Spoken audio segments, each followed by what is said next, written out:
Get started. Hi everyone, welcome to the third series of this lecture series on trustworthy information. I'm super excited to introduce Jeff Hancock, who's going to be our speaker today. I've known Jeff since I was a grad student at Stanford, and I always followed his work. He's very well known for his work on deception. There's a famous TED Talk that's been viewed over 1 million times that I highly recommend to go look at if you're interested in these questions of deception. And I myself have been heavily influenced by his work on mental models and understanding how people understand algorithmic systems and computational systems. But I think one thing that's also really important and interesting is his use of computational linguistics and experiments to start to understand and reveal the psychological and social dynamics behind these technical systems and information systems. Jeff is a professor at the Department of Communication at Stanford and is the director of the Stanford Social Media Lab. We are very delighted to have him today. He's also told me that his wife and students are here, so we're super excited to have them in the audience, and we look forward to your talk. Thank you so much for coming. Thank you.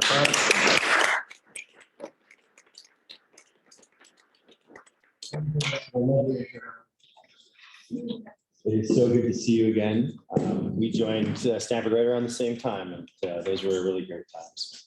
And it's also really a pleasure to be back here. I realized when I came into this room that I gave a talk almost 15 years ago to the day, and Judd Anton in the back there was the host at the time. So it's really great to be back. Thank you for the honor. This is a really great series. I'm excited to see them all. I'm honored to be here with Hanny and Kate, who's coming soon. I'm going to start actually in the opposite part of being honored, which is a bit of embarrassment. When I moved to California, I had done 15 years of research looking at deception in technology, how technology changed the way we lie. And my conclusion was that in most cases, it actually reduces deception or has no effect. And I was saying that a lot and publishing that and writing op-eds. And then a year after arriving in California with this message as a supposed world expert on deception and technology, the 2016 election happens, fake news erupts. And for the last 6 years, misinformation and the fact that technology spreads it is one of the top things that people talk about.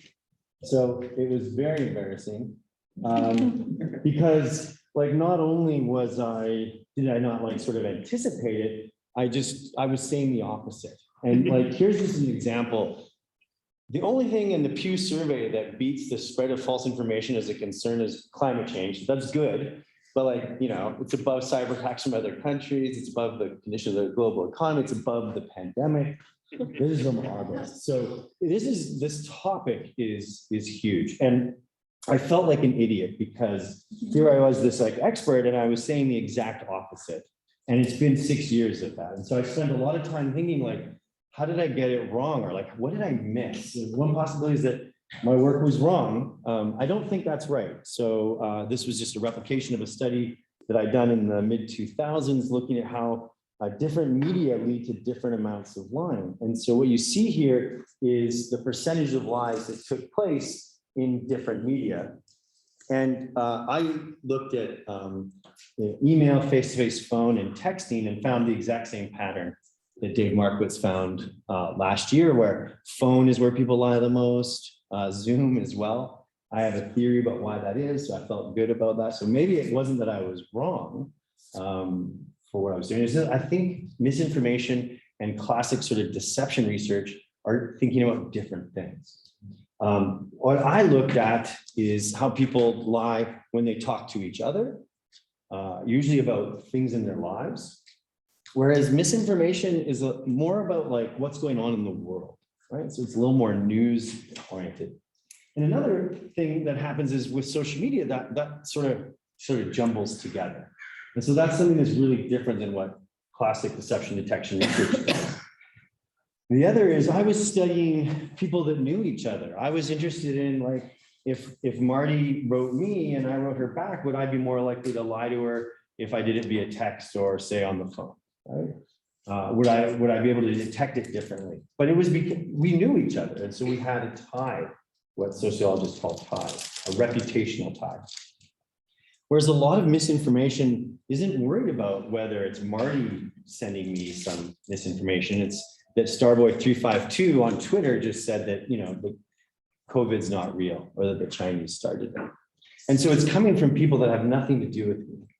And a lot of social media, what it does, both its strength and its weakness, like any good superhero, is it connects us with people we know, but also gives access to people we don't to us. And so we often see a blurring in our social media feeds of these known and unknown networks. And so I think after doing a lot of soul searching over the last 5-6 years, those are some really core differences between deception research and misinformation research. So what I want to do today, for the very first time, I was telling Marty and Neil that this is the first time I've given this talk, and it's with a lot of people that I've done this work with. But what I want to do is sort of bring deception detection research to misinformation. Deception detection people have been working on deception since about 1940. Lots of work done in the last 50 years, and almost no deception detection researchers or deception researchers study misinformation, like none. At the same time, on the other side, misinformation researchers don't know very much about deception typically. They haven't done any detection research. They don't really study deception. They're really good, right? There's mostly cognitive psychologists, there's social psychologists, there's political scientists, communication scholars, but not deception. And so I think there's been an opportunity here to bring what we know about deception detection and adapt that to the misinformation world. So that's what we're going to do today. For the first time, you'll have to let me know if it works. It may not. So on the theoretical side, I've been working with my PhD student, Ryan Moore, on thinking about how Tim Levine's work here, which is called the truth default theory, can be ported over and inform misinformation work. I'm going to argue that it can inform it, can help us understand misinformation. It can point to future ways of thinking about it. It also has a warning for us that the way we're talking about misinformation is maybe harmful. And lastly, it offers a solution, a way potentially out of the misinformation crisis. This is a towering achievement in my view. It's one of the best single books in social science. It is not easy reading. If you want more easy reading, he has a journal article that lays out his theory. And Malcolm Gladwell liked this so much that his last book is focused on this work. I'm going to lay out some of the core ideas from it. It's a highly modular theory, and it comes with what I think the cutting edge, state-of-the-art understanding of what deception researchers know about deception. A lot of them are going to be surprising to you. I swear to God that each one of these propositions is really empirically well applied, either through Tim's own work, 25 years dedicated to this, or on many, many meta-analyses. There have been hundreds and hundreds of studies on deception, and so it's based on that. So it's a series of propositions. Each one comes with a module in the theory. We're not going to get too much more into the theory. I'm going to focus on the propositions. Here's the first two. Most communication by most people is honest most of the time. This is usually really shocking for people, but it's really well validated. Most of the time when we're talking to people that we know, you're not being lied to. And if you think about today and the way you lied today, you probably would have a hard time thinking of a lie that you told today, although some of you will have no problem whatsoever. And that's because most lies are actually told by a very small number of people. And Tim calls these prolific liars. In one of his studies, he gets people to think back to how many lies they told in the last 24 hours. Most people don't tell any in the last 24 hours, almost 60%. So this straight bar. The people that do tell a lie, you can see most people tell one or two, but there's some people that tell a ton, right? It could be that they're always prolific liars. We're trying to work out whether that's the case. It could be that they get into situations where they have to lie a lot, right? They're in some certain situations. Normally they don't lie a lot, but now they have to. We did this with text messaging. So we get people to look at the last 30 to 50 texts they sent to a friend and they code each one on whether they lied or not. We see something very similar. So more people tell lies in text than in the remembering, but they actually get to see their lies. So there's probably a memory effect here. They get to actually see the communication here. They're trying to remember. But roughly the same pattern. Once you look at people that have told a lie in their texting, most people tell very few. And there's a couple people that when you're getting texts from them, you're probably being lied to. Okay? So this is a very common pattern, power law distribution. And it's that most people, most of the time, are being honest. which means most of the time, people you're talking to are being honest to you, but there are a few people that tell most of the lies. Okay. The third thing is one of the most important and only finding that replicates in every single deception detection study, and that is that most people believe most of what is said to them most of the time. Okay? This is more commonly known as the truth bias. As I said, in every single deception detection study, there is a truth bias observed, and it is the only effect that's observed in every study. There is no cue to deception. There is no Pinocchio's nose. No single cue repeatedly shows to reveal deception, but this truth bias does. It's very powerful, and it overwhelms almost every other aspect of any deception research. It's probably, a lot of cognitive philosophers argue, the basis of how we evolved language as humans. We use things like implicature, and without a truth bias, the belief that your partner is being a cooperative partner, language as we evolved it could not exist. So this is not like, we're nice, you know, and we want to trust each other. We're Canadian like me, so I believe you. No, this is like, probably in our cognitive architecture, it's necessary for us to have this truth bias as a default. Okay. So we're going to take these first little bits here and bring them out over to misinformation and see what happens. So I told you truth bias is observed all the time. Most of the time you're being told the truth. Our first study on, oh, and so I also want to show you one other thing. This is called the veracity effect. You've probably heard, and it's true, that we're pretty bad at deception detection. In almost all studies, people perform at 54%. That's the meta-analyzed rate, 54%. But it masks the operation of the truth bias. When you break it down by accuracy, okay, that's the y-axis of lies and truth. What happens is, let's say that Marty is talking to me and she's telling the truth, and I have that truth bias going. I'm just like true, true, true, true. When she's telling the truth, I'm doing really well because I just automatically say true. But when Marty sneaks in a lie or two or whatever, I'm still saying true. And so my accuracy goes way down. And so this is called the veracity effect. And it's really, really important. The reason why it's important is because if I'm truth biased and everyone's telling me the truth, I'm in great shape, right? If people are lying to me all the time, I'm gonna do really poorly, right? So this veracity effect is really important. And it's the 54% where on average we perform a chance actually is masking a really big difference. And that's one thing we've been trying to tell misinformation researchers is you always have to look at lies and truths, misinformation, credible information separately. When you don't have a truth bias, this is what would happen.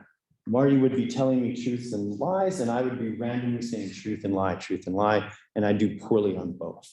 Clearly not good, right? That would be the bad outcome. So truth bias is actually really important for human communication, as you'll see. So the last thing to say is that because of the truth bias, and because most of the time we're being told the truth, human communication is extremely efficient. Right now, you don't have to be being like, well, can I really trust Jeff? Right? Can I really believe what he's saying? You're defaulting to believing me, and that's allowing for me to speak really quickly and for you to understand really fast. It is why human communication probably exceeds any other animal's ability to evolve language, right? Fascinating. But of course, leaves us susceptible to deception. That's a cost that we have to pay for the efficiency of human communication. Everybody good with it so far? This is a core part of the model. So as long as you're getting it, we're in good shape. Do you want to hear questions? Yeah, sure, hit me.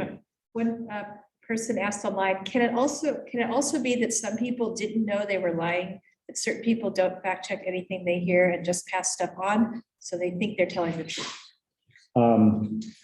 Great question. And yes, I do think that's possible, but I think it's more rare than we would expect. So I would imagine most people's communication, they're either not being deceptive, and on the odd case where they're passing something on that is, then that I would just argue that would probably be a rare event, a more rare event. But yes, that does happen. Great question. Okay, so let's take this into the let's take the truth bias into the misinformation space. So what we're going to do, we're going to look at some theory from deception detection, and then we're going to port it over to misinformation. The first thing we're going to do that on is a truth bias. We did a study in about 2018, took forever to get published, came in 2020.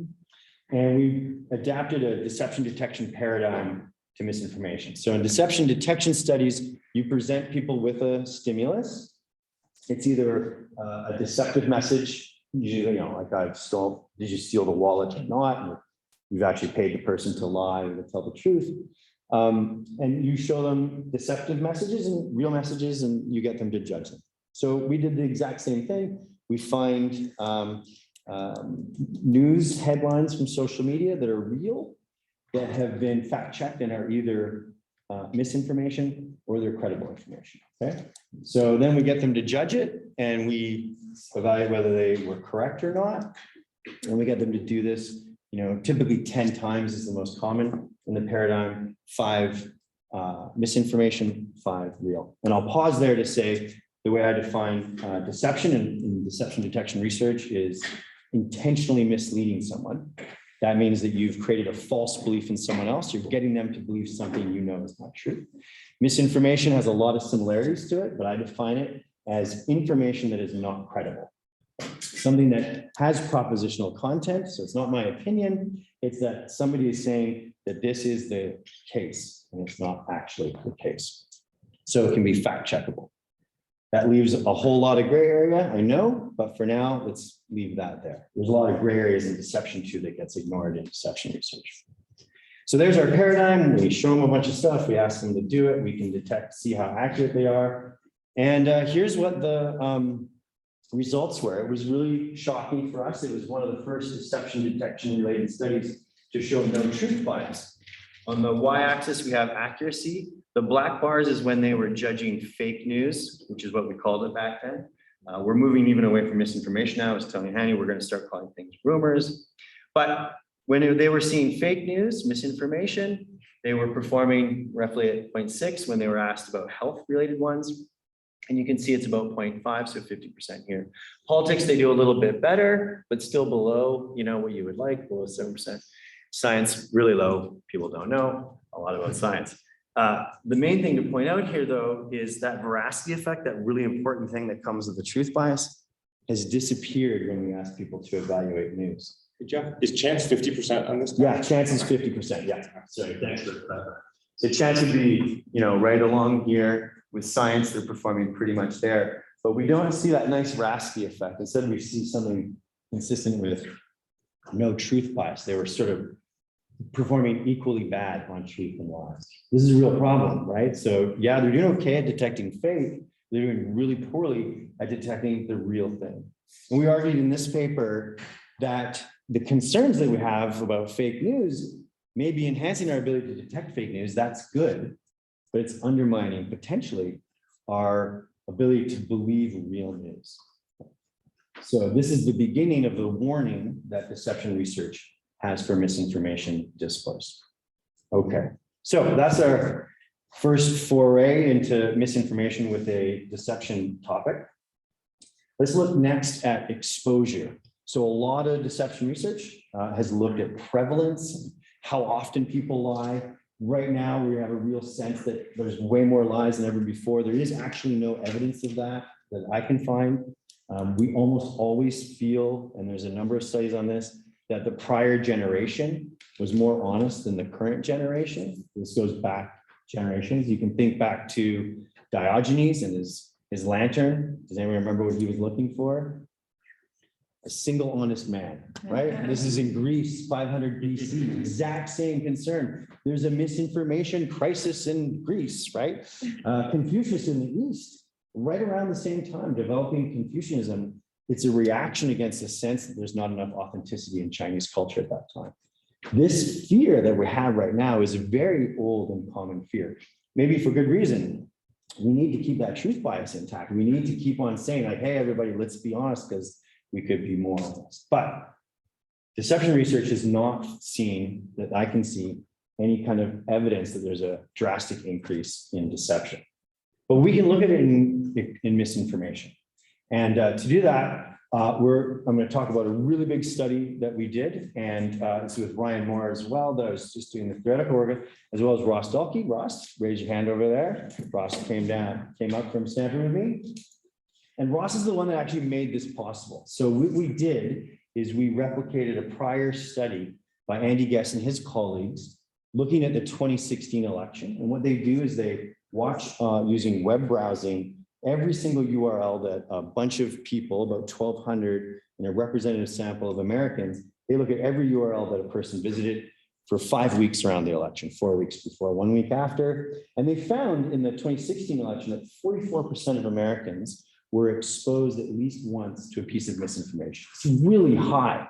We're talking like tens of millions of people, 100 million people. I can't remember how many people actually voted. So with Ross's help, we did the exact same analysis for the 2020 election. And here we did the exact same thing. We used the same recruiting firm. We have the same number of participants roughly. We did the exact same URL thing. And we used Ross's really incredible data science skills to replicate their study precisely. Okay. Now, here's your first question of the day. And I'm going to look for a show of hands. There are 3 possible outcomes here. There's more misinformation, so more Americans are exposed. The same number roughly of people are exposed, or there's fewer people exposed. Now, before you make your decision, I'll get you to raise your hands for all 3. I will say that one thing that Ross has done is he actually has put together a much better database of misinformation.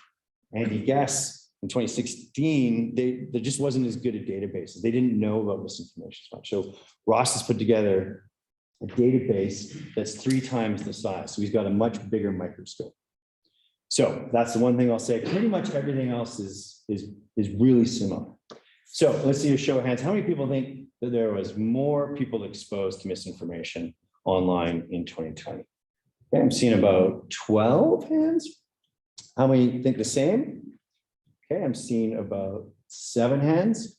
And how many people think less? Okay, a little bit, yeah. So it goes, more is the most, and then the null finding is the medium, and fewer is the least. Now, I'm surprised that any of you chose the null, because you know I wouldn't be able to talk about it. It was the null. Ross and I tell this joke all the time. Like, come on, you're scientists. So the actual answer is less.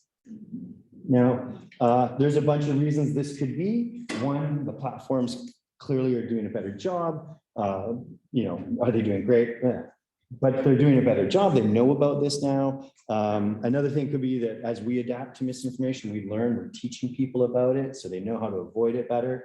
Could be that misinformation is adapting to us. It's moving into WhatsApp and messaging apps that we can't see. It's no longer URL based, right? That's likely happening too. Okay? Yeah, I was gonna ask that question. So you're not scraping Facebook and Right. Twitter and YouTube and all that, but if they click on a link in Facebook, you get it. That's right. Right. So That's right. So that's the question, that is more and more people are getting their news on social media That's in right. 20 than in 16. Okay. Yeah, that's what I think is exactly happening, is that we have a sort of a two-way adaptation. Yeah, we're not going online as much, like in websites, URLs to get information as much, and misinformation is probably moving to these other spaces. Yeah, exactly right. Any other questions? Yeah, Jeff. Do you have a way to compare what is in the misinformation database from 16 to 20? Like maybe misinformation is getting sneakier? Sneakier, yeah. So we have this really great student, Blaine, that's working with Ross to do this now. We have like 1 million pages that, it was about 1 million, is that right? That of misinformation and then of credible, and we're doing that analysis now as we speak. And that is one of our guesses. So we'll get back to you on that. Okay, great. When I asked Ross to, let's take a look at like the spread. So this is just a straight histogram of about of our 1,200-ish people. And as you know, because it's 26%, about 950 had no exposures in our sample. And then the people that did get exposed, there's a couple people that did 1 or 2, but then these numbers here, these are each like a person or 5, 250, 500 misinformation URL exposures. There's a guy over there at 900. QAnon, that's a QAnon guy, right? Okay, so just like the prolific liar data from the deception research, right? Instead of people that are producing it, we have prolific consumers. if we were to average across this, which the platforms love to do because then the numbers come out really low, the average exposure would be like almost zero. But the mean is wrong. Just like doing a mean here masks what's actually going on. And so we're seeing a really similar pattern to what deception researchers find. And one of the final conclusions I'll leave you with today at the end of the talk is these are the people that we need to help, right?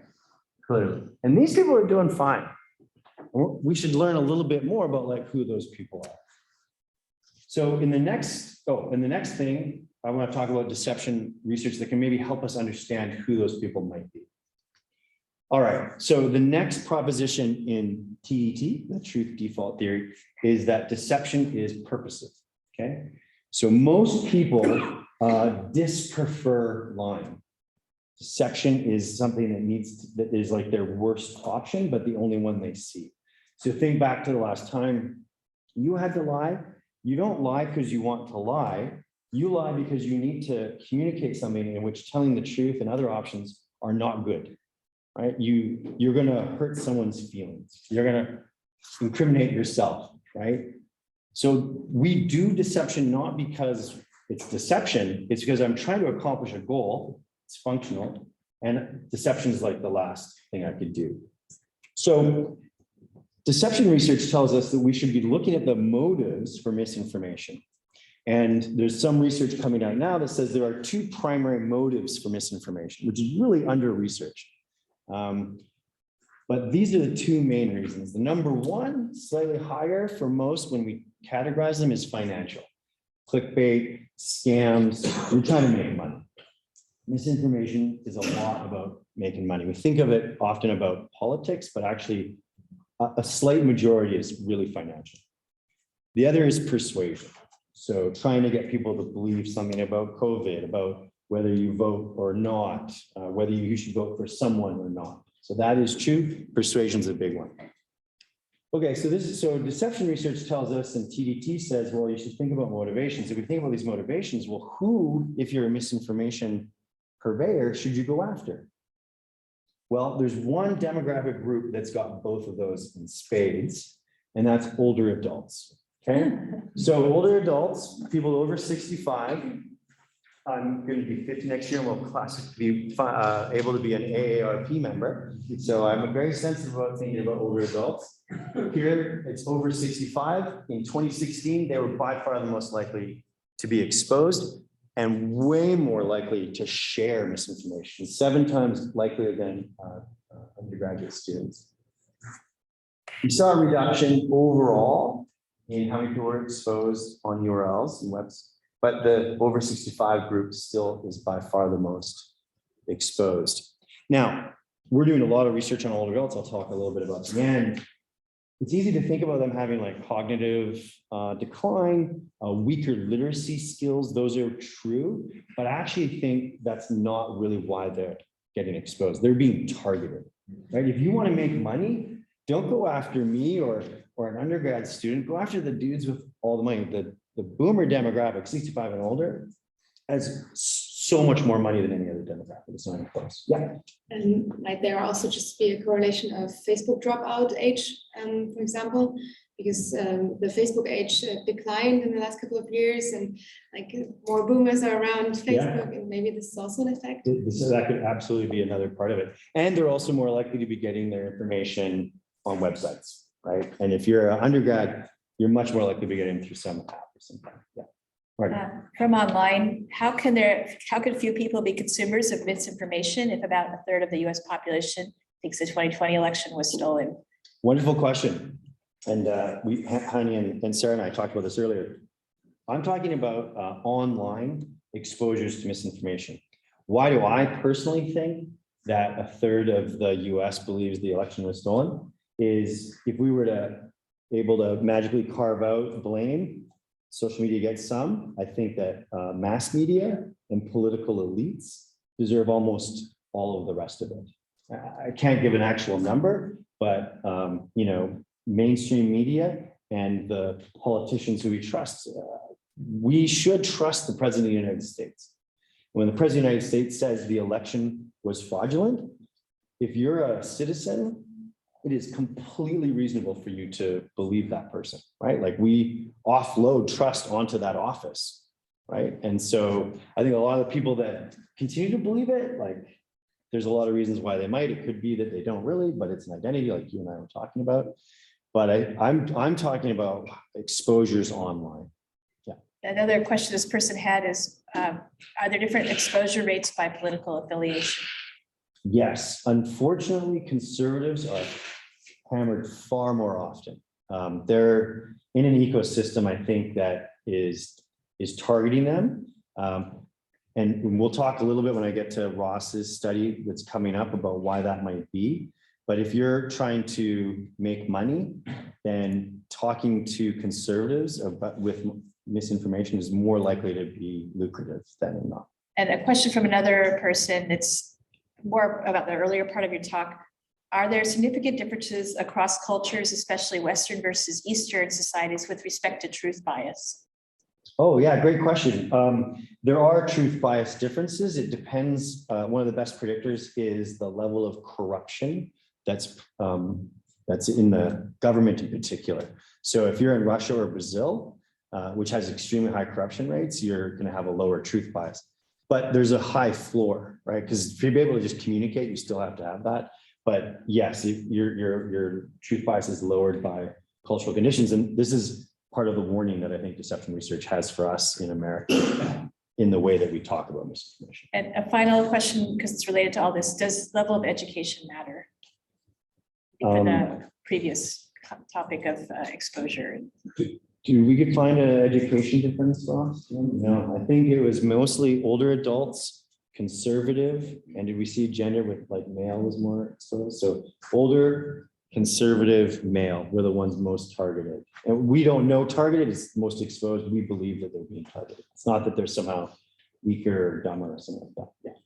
Did you do anything to test or grade how, like, to what degree they actually believe the information that they were being exposed to?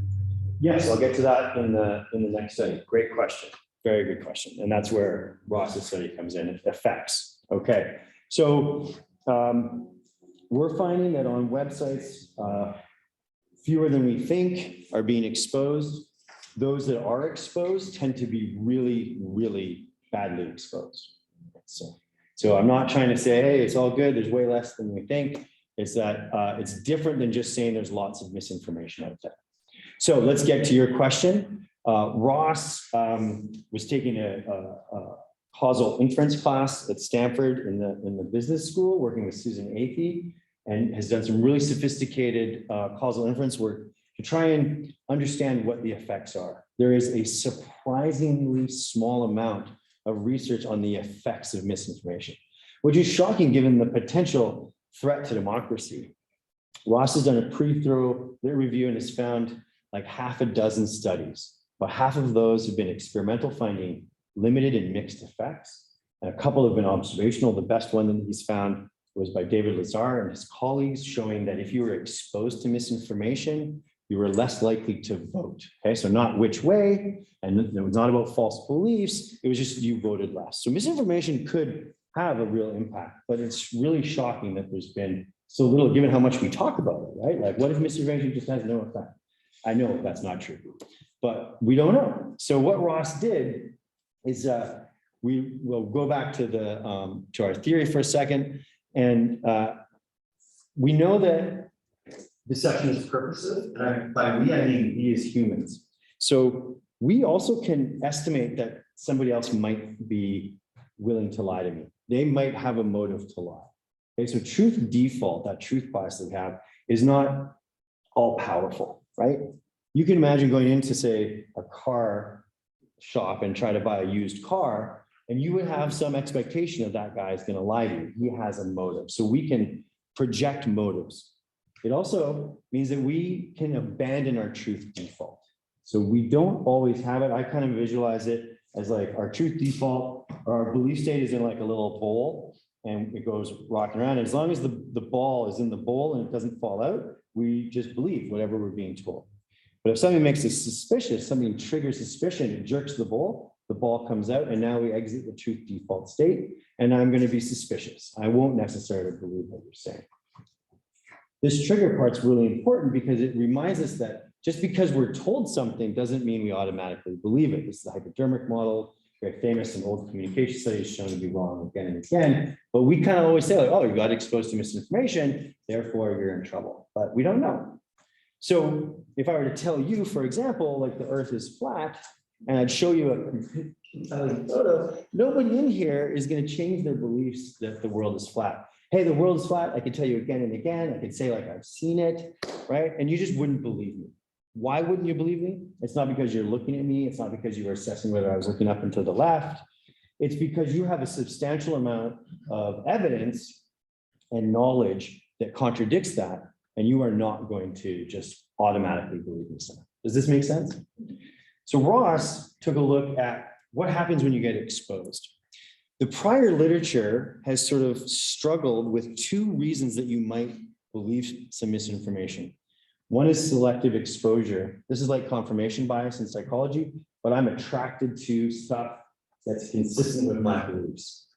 I move there to consume it, okay? So this is me finding things that are gonna feel good to me and fit with my worldviews. That's selective exposure. If I believe that the election was false, I might go look at that stuff more than looking at things that say that it wasn't fraudulent.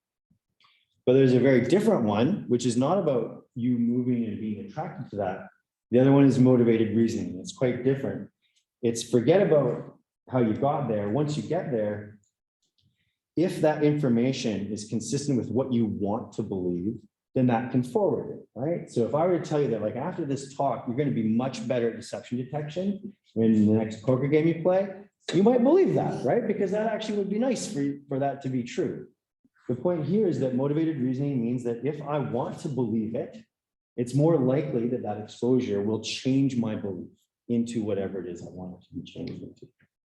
So this is what Ross did, using the same data that I talked about before, except now he's looking at a much longer window of URL browsing, and we have two surveys. And so Ross took the phase one stuff here, wave one and survey one, and he measured people's propensity to selectively expose themselves to misinformation. The two ways he does that is he takes their URL browsing and be like, well, you really went and found lots of misinformation online, and their demographics. Were they older? Were they conservative? And were they male? He uses a first round of machine learning to estimate that propensity. This is called a double machine learning approach using a causal forest. So wave one machine learning or round one is to estimate selective exposure. He then enters that into a second round of machine learning, okay? And when he does that, he can now say, I've controlled for selective exposure. I don't care how they got there. That's controlled by the first round of machine learning. And I'm going to use their browsing now to predict their belief. It was 4 weeks after the election was declared for Biden. So on December 7th, we asked, who do you believe is the rightful winner? So we now have an understanding of your belief. And he can say, you've been exposed, regardless of how you got there. Now what's the effect? So now he's isolated motivated reasoning. Here's the finding, and he and I joke about how long labels need to be. So really briefly, each of these is a person, and this is an estimate around how much their beliefs changed about who won whether the election was fraudulent or not. Blue is people that identified as liberal, and red are people that identified as conservative. As you go up, you're more likely to believe the election was fraudulent based on your exposure. Okay. And so you're seeing this like and then he's ranked them. And some people way over here on the far right, literally right and highly conservative, there's over 15% increase in the likelihood to believe this false. When we look at it overall of the conservatives, if we take a conservative that was exposed and we compare them to a conservative who was not exposed, so we're not comparing conservative and liberals here, which I really like, because they're different in lots of ways. That exposed conservative is 12% more likely to believe that the election is fraudulent. And Can I ask about these 1,200 people? Are these people who volunteered to have their web tracked? Yeah, so we're using a YouGov panel. So YouGov is a professional recruitment service. They construct nationally representative panels, and then they pay them to let us use a tracker in their browser and on their phone. So they're taking care of the demographics and the balancing and all that. Exactly. We get all the weighting from them and all that. Yeah. The liberals, exposed liberals compared to unexposed liberals, there's no effect. This is motivated reasoning, right? The liberals don't, it doesn't affect them because it doesn't help them at all. It wouldn't, like, they have no motivation to believe the election was fraudulent, their guy won, right? The conservatives have the reason, their guy lost, and they're trying to make sense of that. This is not a conservatives are worse than liberals thing. If you go back to the 2016 election and what triggered my embarrassment, everything, it was Democrats that believed the election was stolen by Russian interference. And there's research right at the beginning there, when that was done, it showed that Democrats were much more likely to believe the election was fraudulent. Motivated reasoning. And this is, I think, is such an important study that Ross has done here, because it's not just about exposure. And that's what deception research tells us, is that we have to, in some ways, want to believe it. You know, right? There's this psychological aspect to it. Yeah. Do you cover why the confidence intervals are so much larger for the conservative? Yeah, I sure can, Ross. You have a sense why they're bigger for the conservatives? Well, for one, there are fewer conservatives in our sample. Issue, and also the number of exposures that conservatives had tended to be higher, and that also increased in the last. Thanks, Ross. So for everybody that didn't hear, we had fewer conservatives, so just a smaller N, less good estimate, and they had more exposure. So that as the mean increases, so does the variance. Yeah. I think I'm wondering, I'm right now doing a study of telegrams, like very within groups and within channels, I'm sorry. And I'm wondering whether there's like an effect of who provides the misinformation, like in group versus out group. So I would just put the hypothesis out there that some of the misinformation with which people are confronted is actually provided by also a certain political spectrum. So they would not only encounter like the motivated beliefs, but also in-group effects, right? Yeah, I think that identity effects are huge. Yeah, we haven't examined them yet, but I think that's absolutely. Question from online. Is it more likely for people to be exposed to or believe misinformation by politicians about geographically proximate locations or issues they have less real world experience with? It's a really good question. R2 is here visiting us from Finland, and one of the things he's looking at is forest fires and misinformation, and looking at like geotagging misinformation and how it spreads just like the smoke does. Work to be done. His superpower is connecting different data sets, so he's trying to connect social with physical, and we'll have to get back to the question. It's great one. I think we have to get more local. Absolutely. Okay. The second kind of effect that deception research warns us about, I think, is the effect that misinformation may have on the truth bias. So as I mentioned at the beginning of the talk, people are really worried about misinformation. Like, it's hard to overestimate like how amazing this is to me, like climate change and then misinformation. Like ahead, there's so many other things that we could be concerned about. And I worry about this because it's sort of saying like we're all in trouble, when in fact, at least on websites, most people are not. In fact, I would argue, and we do this in my class at Stanford, we get the students to look at the last 50 posts in whatever social media feed they use to try and identify one piece of misinformation, and they can't. Almost every time there's one, maybe two, they're borderline cases. So we're talking about, 5,000 pieces of content that these young people took out, and there's no misinformation in their feed. We're telling them that they need to be really worried about misinformation. They shouldn't believe stuff online, when in fact they're not being exposed. But these people here are in real trouble, right? Like Ross pointed this out in the cars we're driving over, that even if we take, say, that small number of people that were exposed and they get that 12% increase, that's 2 million more people in the US, 2 million or 2 million more people in the US, if we sort of extract that out, that believe that democracy is not working, right? They were exposed to misinformation and 2 million more people. So it's not that I'm trying to say it's trivial. It's just I think we're aiming it at the wrong place and we're saying the sky's falling into everybody and not focusing on the people that really need it. I think the people that really need it are conservatives that are getting, hammered with this stuff. I'm thinking about veterans. We're thinking about Black communities that get targeted, and obviously older folks. Older folks probably are the single biggest vector of misinformation, exposure, and then sharing. But we're not saying like, hey, we got to help older folks. We're saying misinformation is taking us down.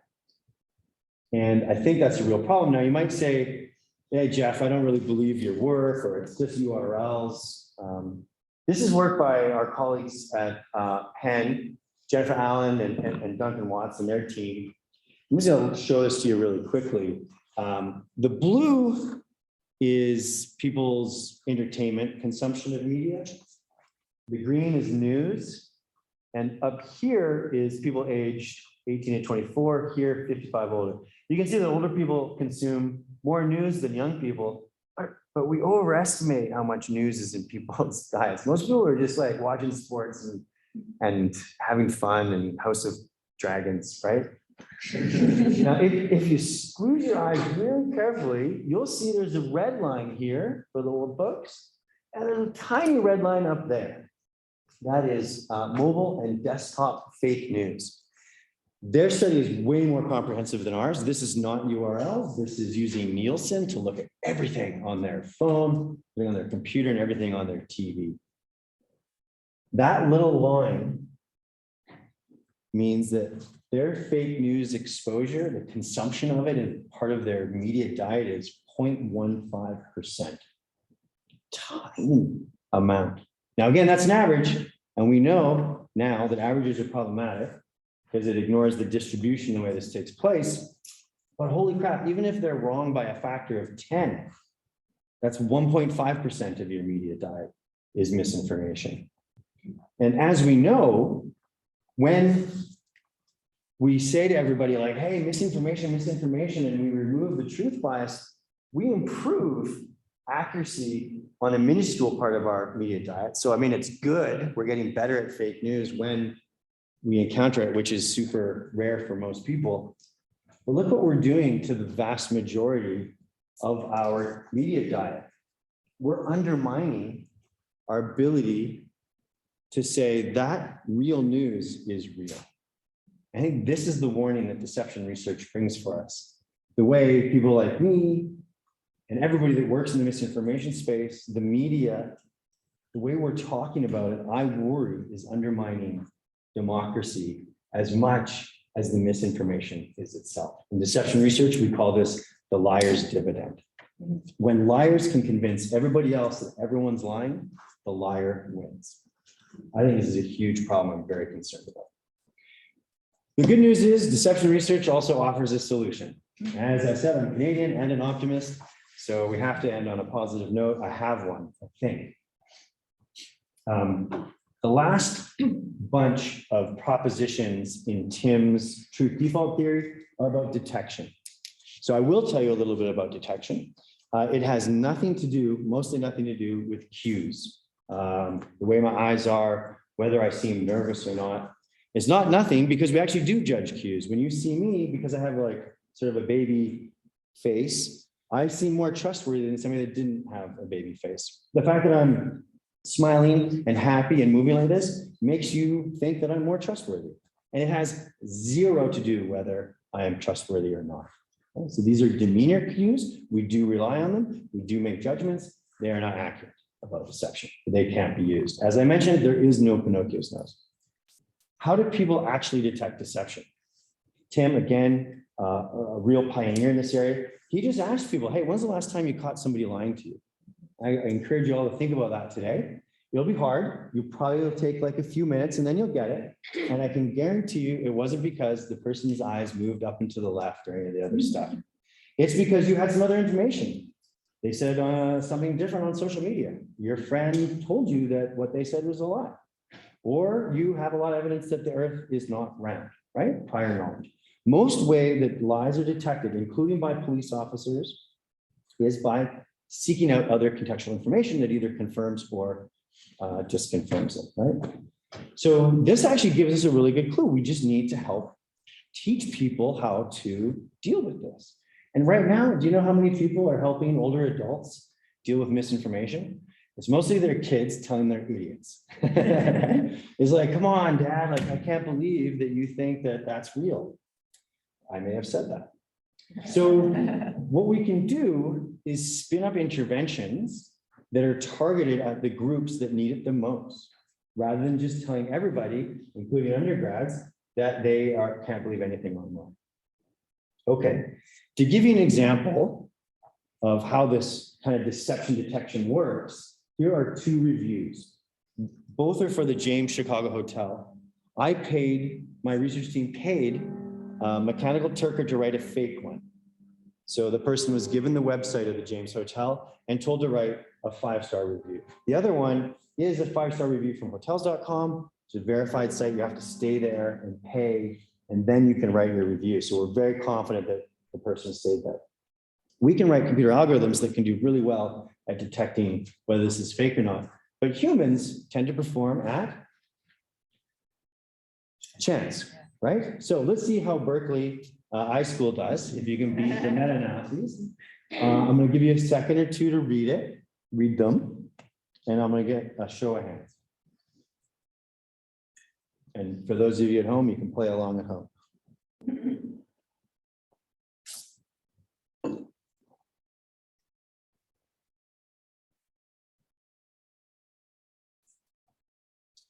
Okay, in the interest of time, how many of you think that A is fake? Person did not stay there. 1, 2, 3, 4, 5, 6, 7, 8, 9, 10, 11, 12, 13, 14, 15, late convert 16, Sarah's a 17. Okay, great. How many people think that B? 1, 2, 3, 4, 5, 6, 7, 8, 9, 10, 11, 12, 13, 14, 15, 16. Hey! People are getting thumbs up. You guys performed a chance. Woo! It was B. It was fake, and all of you will have reasons. Like some of you think, well, there's like spelling mistakes. No, that's not a Q, just bad spellers. Some of you will think, well, one was really overly positive. Yes, that is a Q. When people lie, they try to simulate what they would do if they were being truthful, and people are really good at it, right? Like that fooled half of the room. But computers can do a pretty good job at picking this up. Now, that doesn't go against my no Q thing. If we were to develop an algorithm, which we did to detect this, it does pretty well. And then we take it to detect like shoe reviews, or we use it to detect online dating fraud. It would do not chance, it would do worse. It's designed for this lie context. There is no lie footprint. It's about how are you going to simulate truth in a particular kind of lie. Okay, but this is an example of trying to determine deception by looking at cues. And I feel like most of the literature right now and the way we talk to people about misinformation is about cues. Does it look right? Just read it, you know? And that's not right. So what truth default theory tells us to do is to get contextual information, teach people how to gather evidence about something that they have become suspicious of. So we've partnered with a group called the Pointer Institute. In particular, they're one of their organizations called MediaWise that develops interventions. We give them guidance on how to best detect things. They convert that into content specific for older folks. So some of the old folks in the room will recognize her, and the younger people will be like, I have no idea. And it turns out that where the way you teach older adults is really, really different than the way you teach undergrads. Almost all the interventions to date have just been general, mostly aimed at like white dudes like myself. So we built this one that's very specific to seniors. They do the same, they do the same kind of thing we do with our deception tasks. We test them by getting to do the deception detection task. Do they tell if it's fake news or not? We give them the course, and then we test them again and see if they do better. And then another group, we test them at the beginning. We give them another task that hasn't anything to do with detection, and we measure them again, all right, accuracy. And here's what we find, and this is with Ryan Moore. Okay, so looking at all headlines, which you now know is not the right thing to do, but we at least find some positive news here.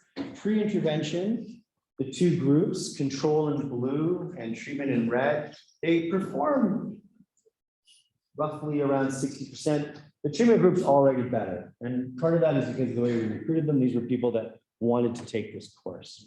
So they're motivated, which turns out is going to be important.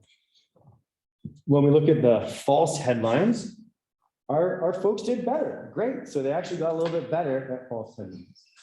But actually, that's not what I'm most interested in. I want to know, did the intervention succeed, crank up that accuracy by just scaring the crap out of people, making them suspicious of everything, which is what we do when we talk about misinformation?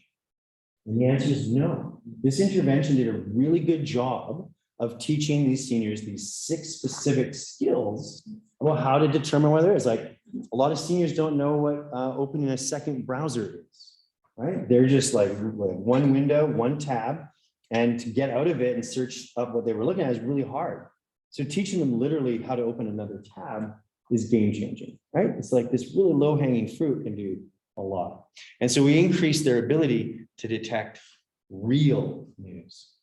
And I think that's what we have to be doing with all these interventions. And Ryan Moore and I have been working on this notion called discriminant trust. We don't want to trust everything, but we do need to build trust, and we want to especially build trust in real news. Okay, so now thanks to a grant out of the Stanford Impact Labs, we're going all in on this. So we're developing interventions with MediaWise. They build the interventions. Then we partner with scaling partners. The AARP for older adults, teachers and teens is through PBS. And we're trying to get into communities like where vets live, where white rural citizens live, through the American Library Association. I think ultimately we can figure out good interventions. I think the fail mode here, the very likely fail mode, is we'll have all these great interventions and no one ever uses them. Because like, do any of you want to take a media literacy class right now? I mean, you're here, so that's weird, but the answer is probably no. So we've set for our own goal for our lab in a year through AARP to get 1% of their members to take an intervention course. That's 3.8 million people. And so that's what we're trying to do. If anybody has any scaling ideas, we're working really hard on that. It's not something I know how to do, so we're kind of learning on the fly. But if we can get that into 3.8 million, if there's any diffusion effects, that probably helps out 10 to 15 million older adults. Right? Because if they have one person in their family that took it, the rest of the people in their family will likely have it. Marty. This is me, scaling idea. I think people working in assisted living and so on often are looking for entertainment ideas. Yeah. So perhaps trying to do it. Try to as do an that. activity. Yeah. Absolutely. Ryan and 2 other PhD students are in Florida right now doing a listening session with ARPs doing a big seniors thing. And so we're listening to seniors now. They love talking about it. One of the themes that's coming up out of these listening sessions is a lot of older adults just have the news on the TV on in the background all day. And Hanny and Sarah and I were talking about this. Like, I think that's a major vector of misinformation. So I'll just wrap up and then get to that. But I want to thank not only Ross, who's here, but Ryan, Angela, Sunny, who directs the social media lab, Mufan, Denai, and Dave, who are all former students, professors at various places, and our funders and staff, the Department of Defense through MURI, the Stanford Impact Labs, and the Stanford Human-Centered AI Institute. And all of you, thank you so much for bearing with me through the first time I did this talk. Appreciate it.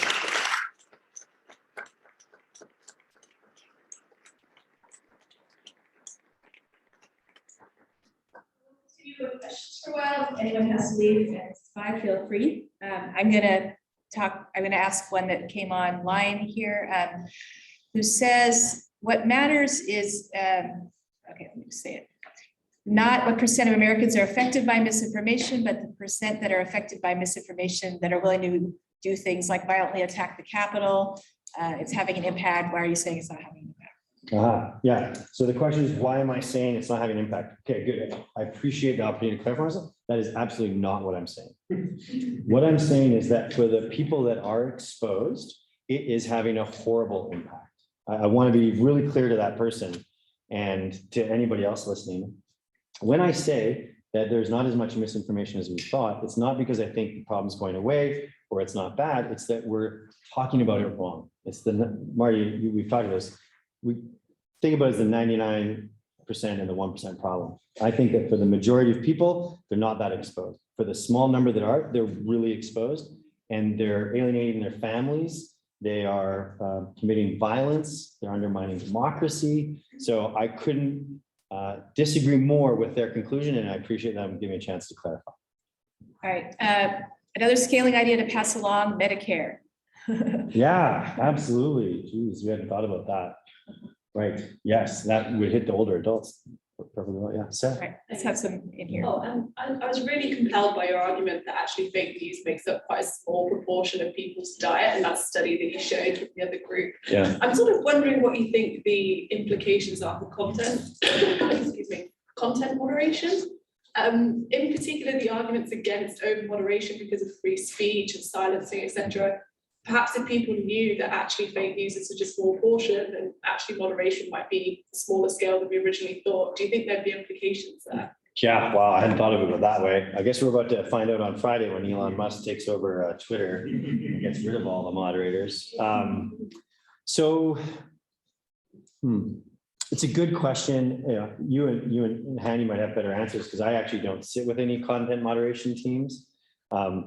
But when I think of like Tarleton Gillespie's sort of work on this, his argument is that like content moderation is social media in a way, right? It is us deciding what are we going to allow. And so, yeah, I don't have a good answer. I think it's at the core of it. It's just, I don't have a good answer. A great question. Yeah. Hi, Jen. I'm a second year doctoral public Juan, nice to see you. Yes. Nice to see you. My question is, how do you design the intervention? Because I've been thinking about like doing a workshop, human-centered design approach, but what is really the best way in designing an intervention for a particular group? My second question is, in the epidemiology world, we always say RCT, randomized control trial, is the gold standard. But I feel like when it comes to misinformation, there's been a lot of pre-post intervention, pre-post study design instead of RCT. Yeah. When do we use one or the other? Yeah, that's a great question. I'm just gonna bring this up because you're right. I think a lot of interventions are just simple pre-post. We, for the first time, did a Nature Human Behavior pre-registered paper. So, and I think we'll get we revised it and I think it'll come through. So we basically wrote the paper and this is the RCT, it's the design, it's very carefully done. It solves a lot of problems in our previous one. And it's a cool thing. Like once we get approval, we just run the study and no matter what the results are, you just sort of plug that in. So I think we need those because I feel it's really important that interventions don't cause more harm than good. So there's a couple out there that like they increased overall accuracy, but it was mostly by getting them to distrust everything. How do you design interventions? I think that's what we're really working hard on right now. So thinking about the community is key. We just did a bunch of listening sessions that Angela Lee, who is here, we worked with a bunch of other partners that were in the Latinx community, a Black community, Native American community, and just went in and listened to what community leaders said, like what is their community challenged with misinformation? They were all different, very different. And so then our other partner, Pen America, created interventions that were designed for them and they were quite effective. And we compared them to general ones and they outperformed that. So no simple answer other than I think your human-centered approach is right. Understanding what a community needs and then building for that. And there's a lot of pedagogy out there too that I think is important. Thanks for the question. Last time I saw you give a talk was 2006. And as I told you today, that talk has sat with me for 15 years. This one is going to sit with me for another decade. It's a fantastic talk. Thank you. I wanted to ask, here in the US, WhatsApp is not very popular for reasons that I've always found mysterious. But outside the US, WhatsApp is the dominant form of communication. And we know there have been horrific problems with WhatsApp in India and Brazil and have led to human rights violations as well as campaigns. And I'm wondering, have you done anything outside of the US to see what's happening outside of liberal democracies? Yeah, we have not. That's definitely a limitation. We've been very North American focused, but I agree with you that WhatsApp is a huge issue. We have a number of colleagues that have like come from Indian backgrounds. They have a lot of families back there, and they just report having this, like, it's just where it all is. Probably one of the reasons why we're seeing the reduction we do. And as many of you know, WhatsApp is encrypted. What we've started to do this last year is create a app called Lighthouse. Once it goes into the pipeline, you can't see anything. But as a message comes in, it is scanned for any URLs. And that pops up in the notification system. So this is on iPhones, which I know is a problem because outside of the US, it's not. But what we're doing then is anytime a URL hits one of our databases, like for example, like Ross is built, then it just pops up an alert and says, hey, just so you know. So we built that and we're still trying to figure out if that would be useful. And I think in the US, not that much. And so that's exactly where we got to go. Thank you. Judd. Is there anything from deception research that helps you understand which lies are more powerful? And the reason I ask is because I totally buy the argument that these disproportionate people who are just getting exposed constantly, like, yes, we focus on them. But I wonder if we could learn, like that actually in some cases exposure like once or twice is kind of enough to burst the bubble, and that there's a disproportionate effect for certain types of misinformation. Yeah. If we could only find out what types it was. Yeah. You know what I'm saying? Yeah, definitely. Marty and Neilfar and her student and I were talking about conspiracy theories, and I think there's like 3 things that we need to think about. So one is exactly what you're saying. It's like, what is the misinformation that's the most grabby? So obviously QAnon has been ridiculously successful. And so what is it about that? And, Ross has another paper that he's submitting next week to a conference on understanding QAnon. And Ross can stay around and talk about that. Then there's what most people focus on, which is the affordances of online spaces and the nature of rabbit holes and echo chambers and how people get caught in those. And I think that's where most of the focus has been. And I think what's been missing is the people, right? Like, you don't just sort of like fall into a rabbit hole, I don't think. You're seeking it out and you dive in, is my sense. But what is the initial thing that does that? Neilfar's student, I'm forgetting her name, had done some work with Amy Bruckman on this, and it was often around some need that they had. There was ambiguity, and they were struggling with their local government. They'd just gone through a divorce. So life was not good, and they were trying to make sense of it. And all of a sudden it's like, oh, chemtrails. Well, that might explain what is going on. And so I think like we've been focused on, even the notion of a rabbit hole that focuses on the tech, right? It focuses on this and it ignores the person that's going in. So I would argue for a more human-centered approach. I hope when Ross and I finish this analysis of the misinformation, we can take a look at like what was the stickiest, what was that guy that went to 950? What was it, right? Like, yeah, so that's what we're really want to focus on. But I want to make sure that I think not enough people are studying the nature of the misinformation, and not enough people are studying like why did that person want to dive in there? Yeah. Sorry, it's just really it's highly exciting, which is why we're all here. Again, out of like the Telegram context and the group context and everything, I guess another thing when you talk about individual approaches is who sends the misinformation. I stressed it out earlier, and I guess it's also a matter of trust into the messenger and everything, and also the context of where the people are at. So there's like when you think about the rabbit hole, the rabbit hole has different like storages into the cellar. I think that like it's kind of like an upward silent spiral, if you want to like quote. I like that. That's right. So I think this has a high effect as not only the individual, how it's processing, but also who is it encountering. And yeah. So I actually thought we were going to go in a different direction that we've been just starting on. And that is, so most of the work in misinformation has been very cognitive and individualistic. And it makes sense because you have a dude and they have a pad and they're engaging with the information on it. And so, David Rand, who's going to be coming here and speaking, I think is fantastic to some of the best misinformation research, but it's very focused on the cognition of this individual and his interaction with that. And what I think is missing is the social. So when, my wife who's here and I were thinking like, what is the deal with COVID, right? Yes, we would each read about stuff going on. Then we would talk and be like, should we let our daughter go to school? Like, I think understanding how your world works is very social. And in the misinformation work, that's completely gone. So we have in deception research, there's a finding where if you get 3 people to talk about, is this a deception or not? They outperform people individually doing it. Even if you do a wisdom of the crowds thing, it's not that, it's about the social, the talking. Well, there's just none of that in misinformation. So we're just about to replicate it. I was very jealous of the Berkeley ability to run participants here. What was the name of the place? XLab. XLab. So at Stanford, to get 70 people, that'll take me like 3 months or 4 months. And here they do it in an afternoon. So we're trying to do this where we're going to see when people talk about misinformation, can they identify it?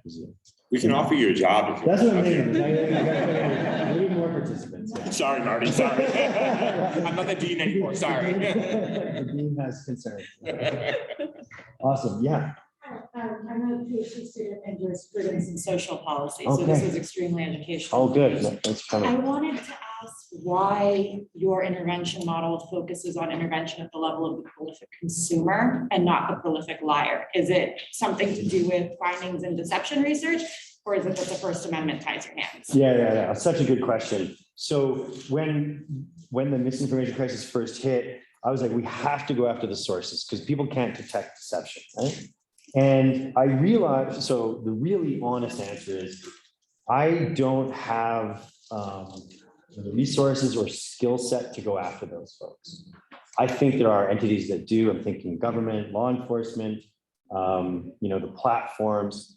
They have to do a way better job, and we as citizens need to stay on them because, yes, every time you prevent a piece of misinformation from getting out there, that ounce of prevention will be worth more than a pound of my intervention cured. Did that work? That was right. So yes, but it's just that's not where I just don't think I have the resources to do that. I would love to work more. I have worked with Secret Service and other DoD entities, but I feel like the way I can make the biggest impact with my group is on this other side.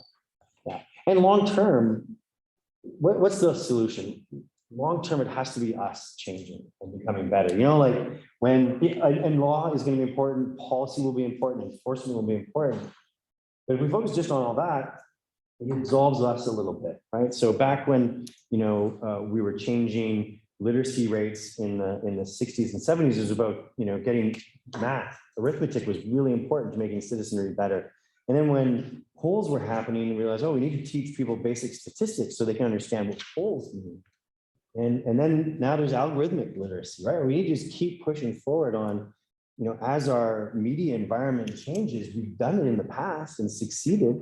We just got to keep going. But I don't feel like my daughter is in grade 6. She will get one workshop, I think, that'll last maybe an hour or two in the whole year about media literacy and harm and well-being. And she uses, she uses it on the Kindle a lot, right? So I think why aren't we doing more to educate people about this kind of stuff? Yes, it's boring. I think education is kind of boring too, but that's the only long-term solution, I think, for me. Thank you. And back there. I was wondering if you had planned study on studying sort of long-term sustained effects of these interventions. Yeah. For example, I could think that once you educate with these due diligence kind of interventions, eventually they would start finding sources which reinforce their own beliefs instead of correcting themselves. Yeah, it's like selective exposure kind of thing. Yeah, I mean, Ross and I have strong feelings about this. There's a lot of work that says that if you listen, for example, to, and this is work out of Berkeley, if you listen to Spotify, you're going to expose to an algorithm that's selecting music for you on Spotify. You're going to expose to a lot more variety of music than if you listen to a radio station or you listen to your own CD collection, right? There's other work out of, where's he at? He's at USC. I'm thinking about the guy that shows that, like, he's arguing against the idea of like echo chambers and stuff, that being online exposes you to far more viewpoints than not being online. So you might be right. I'm not sure that it's a certainty that people will engage in selective exposure and only look at stuff that they want, some may. So I think an intervention like this needs to look at longer term things. So we're looking 2 weeks later. And it could be that, yeah, there's a decay and that the older adults just go back to their old patterns. I do worry about that a lot. And so we're looking at that. But I don't think it's clear that there is more selective exposure online just because it affords it, right? Like, that's, again, we got to think about the humans here. Like, just because this chair affords me sitting in it doesn't mean that I'm going to sit in it, right? Just because online allows me to look at stuff that's going to be consistent with my view. Let's say I really want Ukraine to take back their territory from Russia. Like, yeah, okay, I might go look at that more, but if I'm really genuinely interested, I should sample the information space, right? So I think we tend to overestimate affordances. Like in the 2000s, when I started doing deception and technology stuff, it was way more deception in email. Why? Well, because you can't see the other person, and so it allowed people to lie more. But that's not why people lie. They don't lie because they can. It's lie because they kind of have to, right? It's purposive. All right, final question, Yes. Neelafar. Okay, this is a lot of pressure, and it's not a fully formulated question, but so one thing that I really like the theory that you were presenting. I'd never heard about it before. It's fascinating, but I have this, reaction to theories that sort of say that everyone's the same, Yeah. and don't talk about the social context in which those behaviors happen. Yeah. And so what that makes me think of is that I can believe that most of the time this is all true, but there are times within a social setting where something happens and we all start to lose our trust. Yeah. And then I feel like that's the conditions under which, probably for most of the time, most of us are seeing very few lies. Yeah. But there's something that happens, and then there's this big conspiracy theory, and that's the thing that really moves people to action and causes a lot of harm potentially. Right. So I was wondering if you have thought about that, or Yeah, you're absolutely right. Like, Tim is an old school social scientist, trained to look at ANOVAs with 2x2 and means and stuff, although he's really done great work to show that distributions matter, right? But you're right, he's sort of like doing the classic social science of, I want to generalize this across humans. And if you're absolutely right, there's going to be a lot of differences. I think Dave Markowitz, who's at Oregon, is starting to look at this a lot now around, are there personality differences that then interact with situational instances? Because there's certainly times when, like, we find that when we track people's lives by having them record their own in their text messages, when they go home, like students go home for break and they're staying with their parents, their lie rate goes way up. And probably, like, it's not nefarious. It's just like, hey, how is college? Do you have a girlfriend? No. So there's just like this situation where lying is now a thing they need to do. And it's not them as a bad person. So, and there are bad people too, right? Like, I talk, and he focuses on the majority, but there are psychopaths that make up 1 to 1.5% of the population. There are pathological liars. There are sociopaths. There are criminals, right? And we need to make sure we're focusing on them 1,000%. And I know at Google, at TikTok, it's a war zone, right? But they should be protecting us if they want us to use their product. And so I feel this is a long answer to say you're absolutely right. Let's thank Jeff for. Thank you all. Appreciate it.